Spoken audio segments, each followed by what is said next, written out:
warahmatullahi wabarakatuh. Perkenalkan, saya I Gusti Rahma dengan nomor NIM 20230024. Saya berasal dari Prodi S1 Akuntansi. Baiklah, pada video kali ini yaitu pada mata kuliah saya yaitu pengantar ekonomi makro. Pada video kali ini saya akan menjelaskan mengenai korupsi, kemiskinan, dan pertumbuhan ekonomi di Indonesia, serta pendapat saya mengenai perbaikan ke depannya. Yang pertama yaitu mengenai pengertian korupsi. Korupsi adalah tindakan menyalahgunakan kepercayaan kepada mereka untuk mendapatkan kepentingan secara sepihak.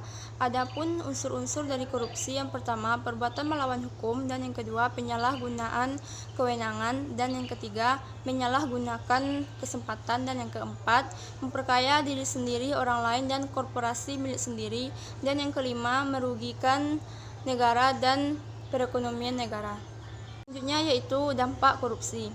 Dampak jangka panjang yang ditimbulkan oleh korupsi selain merugikan keuangan negara juga berdampak pada masyarakat yang menderita kekurangan kualitas perhatian pada berbagai bidang, seperti bidang pendidikan, kesehatan, sarana dan prasarana, dan lain sebagainya.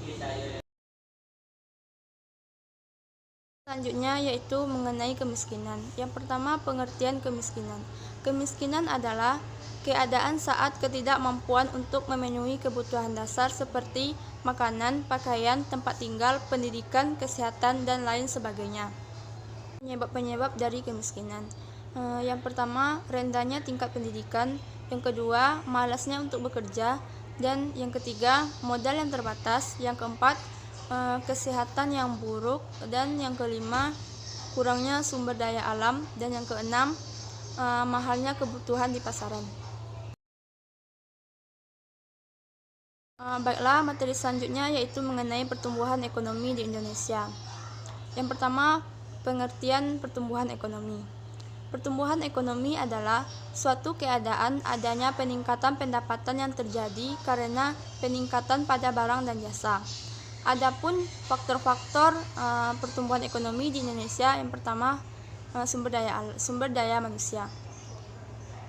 Orang-orang Indonesia kurang melihat atau kurang mencari tahu mengenai apa-apa saja yang dapat menjadi lowongan kerja untuk mereka, seperti mencari tahu tentang sumber daya alam yang berkembang di Indonesia, serta apa-apa saja yang dapat mereka jadikan sebagai sumber usaha. Yang kedua yaitu sumber daya alam. Sumber daya alam Indonesia sangatlah kaya. Indonesia memiliki sumber daya alam yang begitu banyak. Hanya saja sumber daya alam Indonesia tersebut telah banyak diketahui oleh negara lain, dan negara lainnya yang banyak mengambil sumber daya alam yang ada di Indonesia, bukan orang-orang Indonesia itu sendiri. Dan yang ketiga yaitu ilmu pengetahuan dan teknologi. Mengapa sumber daya alam di Indonesia banyak diambil oleh negara lain? Hal ini disebabkan oleh Indonesia kurang mempunyai teknologi untuk mengembangkan dan mengolah sumber daya alam tersebut, sehingga mereka hanya diam dan tidak melihat sumber daya yang akan mereka kembangkan karena kurangnya teknologi dan ilmu pengetahuan. Yang terakhir yaitu pendapat saya mengenai perbaikan ke depannya. Pendapat saya ada berbagai macam. Yang pertama meningkatkan kejujuran di usia dini. Pada usia dini, sebaiknya para guru ataupun orang tua meningkatkan kejujuran kepada anak-anaknya. Hal ini dikarenakan korupsi sering terjadi karena adanya ketidakjujuran di dalam diri mereka. Kedua yaitu kurang tingginya atau kerasnya sanksi yang diberikan kepada pihak pelaku korupsi.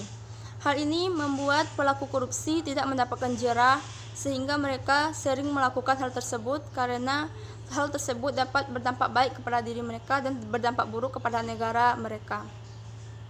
Baiklah, hanya itu saja pendapat saya mengenai perkembangan di Indonesia, sehingga Indonesia menjadi negara yang lebih maju lagi, dan kurangnya korupsi di Indonesia, sehingga juga mengurangi jumlah kemiskinan dan meningkatkan pertumbuhan ekonomi di Indonesia.